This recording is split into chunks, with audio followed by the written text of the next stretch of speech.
Oscar Wilde once challenged the notion of art imitating life, proposing instead that life imitates art. He marveled at how a foggy London sky, unremarkable to most, could transform into a thing of beauty through an artist's vision. But would a sunrise appear less magnificent if a poet had not described it? Would my wife's green eyes be less stunning if I never mentioned them in print? Who could even find words to describe such beauty, which must be seen to be believed? Life does not imitate art. Life is art. In my own journey as a writer, I have been blessed with moments of clarity, seeing God's hand in everything, beauty in creation when I take the time to notice. And when unpleasant, there is a lesson, as in, the stove is hot, don't touch it. But without a London fog, how could we appreciate a bright Texas sky?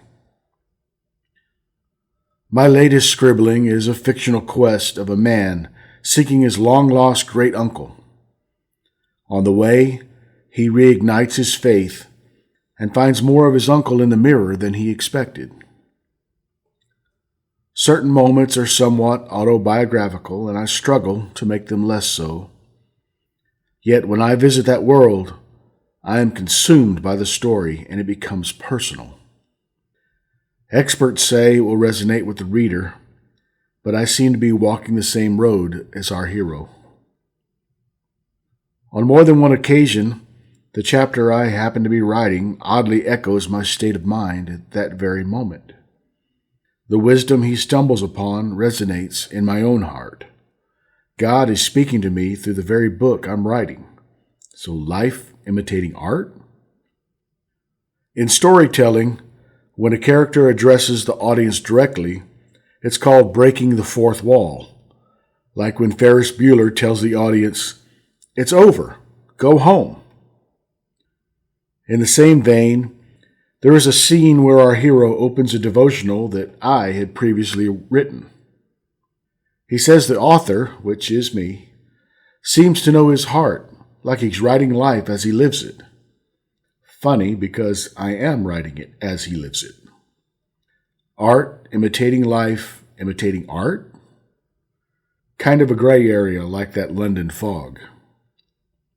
The only real truth is we were created in the image of God, and our talents, in whatever form they appear, were intentional, infused into our being by His mighty hand. Now, some may use those talents in ways that would appear opposite of God's intention, but He has granted us free will to choose our own paths. I, on the other hand, have no doubt words flow through my pen only by the hand of God, that you may hear what He has to say, if I could be so blessed to be entrusted with those words. Art may imitate life or vice versa, but for me, it is most important that life imitates not only art, but heart, God's heart. As long as that remains true, all else will fall into place. And now, the unravel. Hopping a last-minute flight to Seattle, I was struck by the irony of my book hero boarding a plane at the same time I was. It seems when he laughs, I laugh. When he is broken, I'm broken. His prayers become my prayers, or the other way around. I'm amazed by God's intricate timing as this story develops along with the path I seem to be walking. Experts say the personal aspect will draw in the reader, but as with all my writing, if the only heart it changes is the one beating in my chest, then the effort was well spent. I have been blessed.